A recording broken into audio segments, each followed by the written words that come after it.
పెళ్ళయి 6 నెలలైంది. నా భర్త నాతో ఒక్క రోజు కూడా సరిగ్గా మాట్లాడలేదు. నేనంటేనే అతనికి ఇష్టం ఉండదనుకున్నా.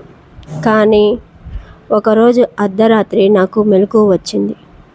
నా కాలి పక్కన ఎవరో కూర్చొని ఉన్నారు. నా పగిలిన పాదాలకు నెమ్మదిగా వెన్న రాస్తున్నారు. ఆ చేతులు ఆదిత్య చేతులేనా? నన్ను పగులు తిట్టే ఆ మనిషి రాత్రి ఎందుకు ఇలా చేస్తున్నాడు? నా పేరు ధరణి. పెళ్ళయి 7 నెలలైంది. మా ఆయన పేరు ఆదిత్య. బయటికి చూస్తే మేము చాలా హ్యాపీ కపుల్లా కనిపిస్తాం. కానీ నా బాధ నాకే తెలుసు.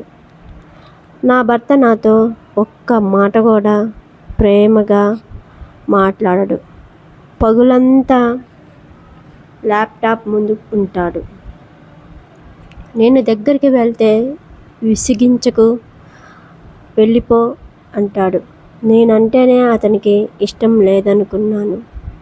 కానీ అప్పుడే నా జీవితంలో ఒక వింత జరగటం మొదలైంది. అదేమిటో మీకు తెలుసా? అది ఎవ్వరూ ఊహించలేని విచిత్రం అన్నమాట. ప్రతిరోజు ఉదయం లేచేసరికి నా కాళ్ళల్లో ఏదో తేడా కనిపించేది. నా పాదాలు ఎండకు పగిలిపోయి మంట పుట్టేవి. కానీ ఉదయానికి ఎవరో వెన్న రాసినట్టు చాలా మృదువుగా అయ్యాయి. రాత్రి నేను తాగకుండా పడుకున్న నీళ్ళ గ్లాసు ఉదయానికి ఖాళీగా ఉండేది. నాకు దురద వచ్చి చేతులు మీద గాయాలు చేసుకుంటే తెల్లారేసరికి వాటి మీద మందు రాసి ఉండేది. ఇలా ఎవరు చేస్తున్నారో నాకు అర్థమయ్యేది కాదు. ఒక పక్క భయం, బాధ ఇవన్నీ నన్ను వెంటాడుతూ ఉండేవి. ఇంట్లో ఇద్దరమే ఉంటాం. అత్తయ్య ఊర్లో ఉంటుంది. మరి ఇదంతా చేసేది ఎవరు? ఆదిత్యనా?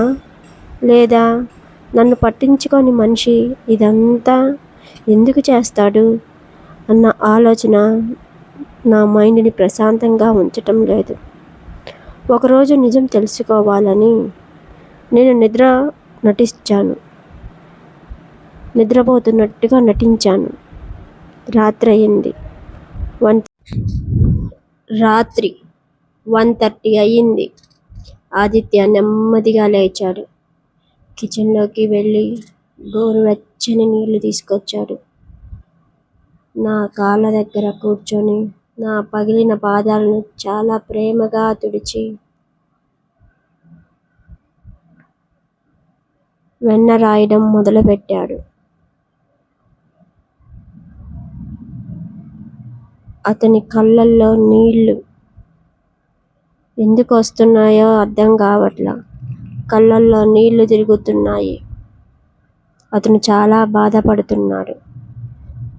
నన్ను పగులు తిట్టే మనిషి రాత్రి నా కాళ్ళ దగ్గర కూర్చొని ఎందుకు ఏడుస్తున్నాడు అని నాకు సందేహము, లోలోప ఆతృత. నేను వెంటనే లేచి ఎందుకు ఇలా చేస్తున్నారు అని అడిగాను. అతను ఉలిక్కిపడి ఒక్కసారిగా ఏం లేదు, పడుకో అని కోపంగా వెళ్ళిపోయాడు. నాకు చాలా భయం వేసింది. మరుసటి రోజు అతన్ని బ్యాగ్లో ఒక పాత డైరీ దొరికింది. అది చదువుదామని డిసైడ్ అయ్యా. అది చదివాక కూడా నా గుండె ఆగిపోయింది. ఎందుకో తెలుసా? ఆదిత్య చిన్నప్పుడు వాళ్ళ అమ్మ పాదాలు కూడా ఇలాగే పగిలిపోయేవంట. ప్రతిరోజు ఆదిత్య అమ్మకు వెన్న రాసేవాడంట. ఒకరోజు ఆదిత్య ఆడుకోవడానికి వెళ్ళి రాత్రి అమ్మకు వెన్న రాయడం మర్చిపోయాడు. ఆ గాయానికి ఇన్ఫెక్షన్ వచ్చి జ్వరం వచ్చి వాళ్ళమ్మ చనిపోయింది.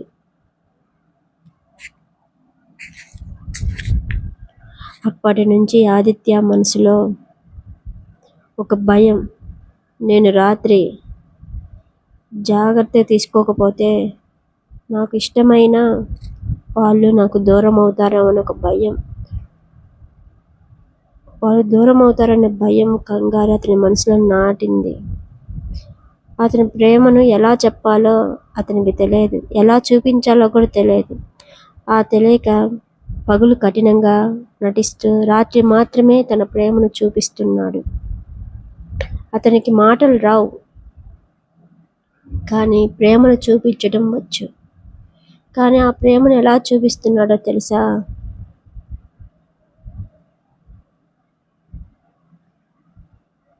డైరీ చివరి పేజీలో ఇలా రాసి ఉంది: అమ్మను కాపాడుకోలేకపోయాను, ధరణినైనా కాపాడుకుంటాను అని రాసి ఉంది. అది చూసినప్పుడు నా మనసు చాలా సంతోషం వేసింది. ఆ రోజు రాత్రి నేను మేలుకొనే ఉన్నాను. ఆదిత్య మళ్ళీ నీళ్లతో వచ్చాడు.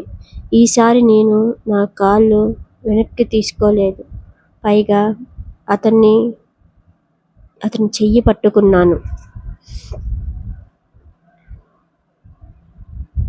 ఇక చాలు ఆదిత్య, ఎన్ని రోజులు ఇలా దొంగలా ప్రేమిస్తావు? నాకు రాత్రి ప్రేమించే భర్త వద్దు, పగులు అందరి ముందు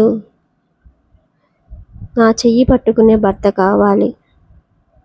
నేను ఎక్కడికి వెళ్ళను అని ధరణి అంటుంది. ఆ మాట వినగానే ఆదిత్య చిన్నపిల్లల నన్ను పట్టుకొని ఏడ్చేశాడు. జీవితంలో మొదటిసారి అతను గట్టిగా ఏడ్చాడు. అతని గుండెల్లో ఏళ్లుగా దాచుకున్న బాధ అంతా కన్నీళ్లుగా బయటకు వచ్చింది. నిజమైన ప్రేమ అంటే ఖరీదైన గిఫ్ట్స్ కాదు, పగిలిన పాదాలకు రాత్రి నెమ్మదిగా రాసే వెన్న అని ఆ రోజు నాకు అర్థమైంది.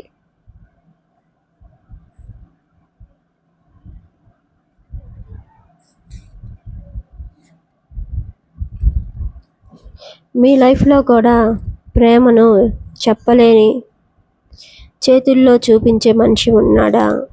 ఉంటే ఈ వీడియో వాళ్ళకి షేర్ చేయండి.